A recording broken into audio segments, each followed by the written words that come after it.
Well, hello there, you perfectly lovely little muggles. My name is Sarah, and I'm reading from Harry Potter and the Philosopher's Stone by J.K. Rowling. This evening's chapter is chapter 3, The Letters from No One.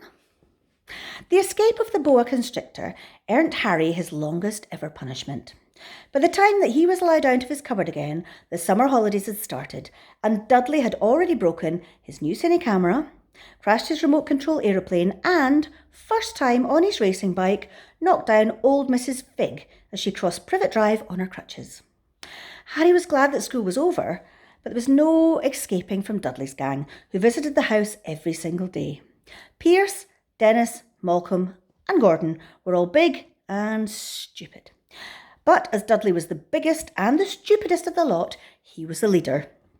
The rest of them were all quite happy to join in Dudley's favourite sport, Harry hunting. This was why Harry spent as much time as possible out of the house, wandering around and thinking about the end of the holidays, where he could see a tiny ray of hope. When September came, he would be going off to secondary school, and for the first time in his life, he wouldn't be with Dudley. Dudley had a place at Uncle Vernon's old school, Smeltings. Pierce Polkiss was going there too.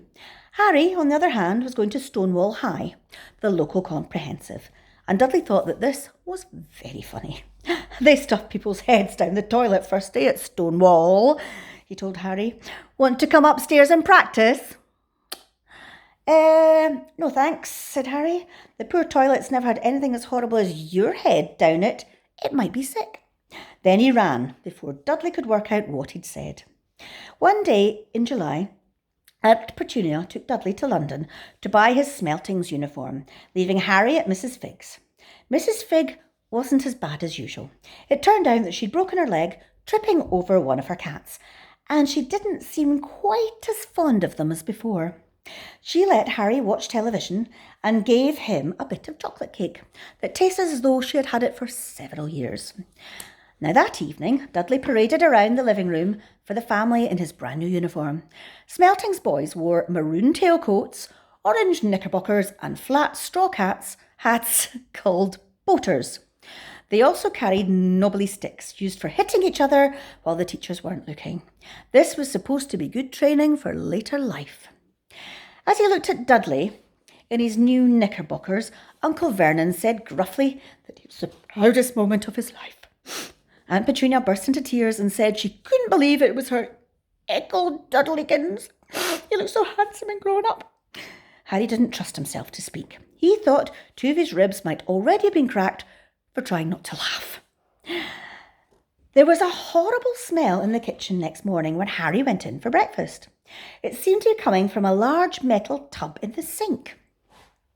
He went to have a look. The tub was full of what looked like dirty rags swimming in grey water. What's this? He asked Aunt Petunia. Her lips tightened as they always did if he dared to ask a question. Your new school uniform, she said. Harry looked in the bowl again. He said, I didn't realise it had to be so wet. Oh, don't be stupid, snapped Aunt Petunia. I'm dyeing some of Dudley's old things grey for you. It'll look just like everybody else's when I've finished. Harry seriously doubted this, but thought it best not to argue. He sat down at the table and tried not to think about how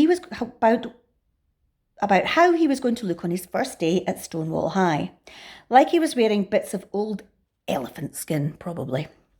Dudley and Uncle Vernon came in, both with wrinkled noses, because the smell from Harry's new uniform. Uncle Vernon opened his newspaper as usual, and Dudley banged his smelting sticks, which he carried everywhere on the table. They heard the click of the letterbox and the flop of letters on the doormat. Get the post, Dudley, said Uncle Vernon from behind his paper. Make Harry get it. Get the post, Harry. Make Dudley get it. Poke him with your smelting stick, Dudley. Harry dodged the smelting stick and went to get the post. 3 things lay on the doormat. A postcard from Uncle Vernon's sister Marge, who was holidaying on the Isle of Wight, a brown envelope that looked like a bill, and a letter for Harry. Harry picked it up and stared at it, his heart twanging like a giant elastic band. No one ever in his whole life had written to him. Who would? He had no friends, no other relatives. He didn't belong to the library, so he never even got rude notes asking for boots back. Yet, here it was, a letter, addressed so plainly there could be no mistake. Mr. H. Potter, the cupboard under the stairs, 4 Privet Drive, Little Whinging, Surrey. The envelope was thick and heavy and made of yellowish parchment, and the address was written in emerald green ink. There was no stamp. Turning the envelope over, his hands trembling, Harry saw a purple wax seal bearing a coat of arms, a lion, an eagle, a badger, and a snake surrounded by the large letter H. "Hurry up, boy!" shouted Uncle Vernon from the kitchen. "What are you doing? Checking for letter bombs?" He chuckled at his own joke. Harry went back to the kitchen, still staring at his letter. He handed Uncle Vernon the bill and the postcard and sat down and slowly began to open the yellow envelope.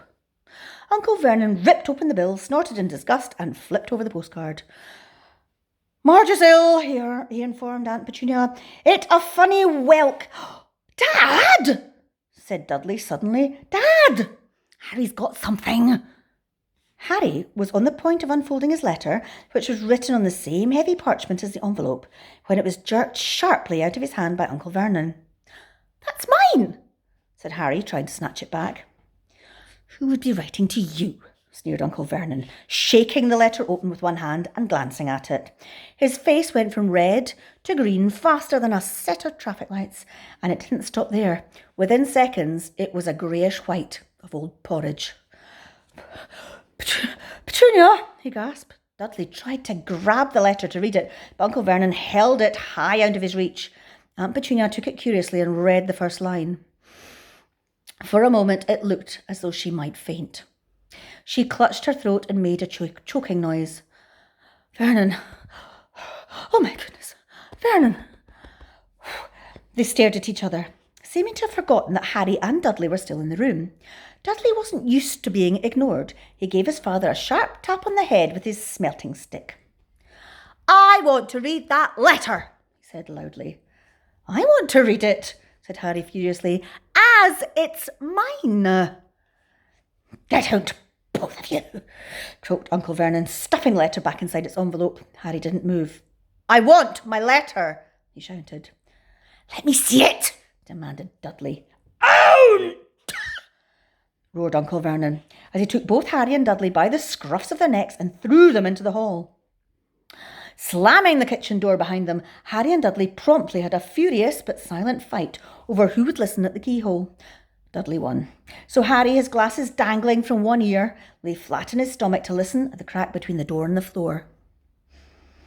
"Vernon," Aunt Petunia was saying in a quivering voice, Look at the address.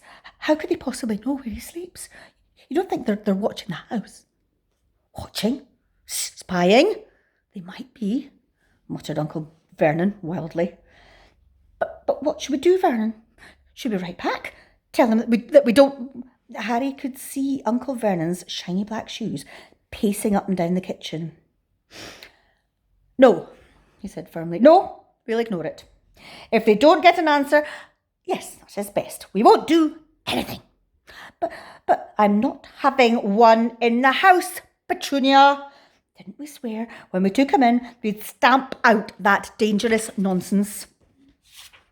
That evening, when he got back from work, Uncle Vernon did something he had never done before.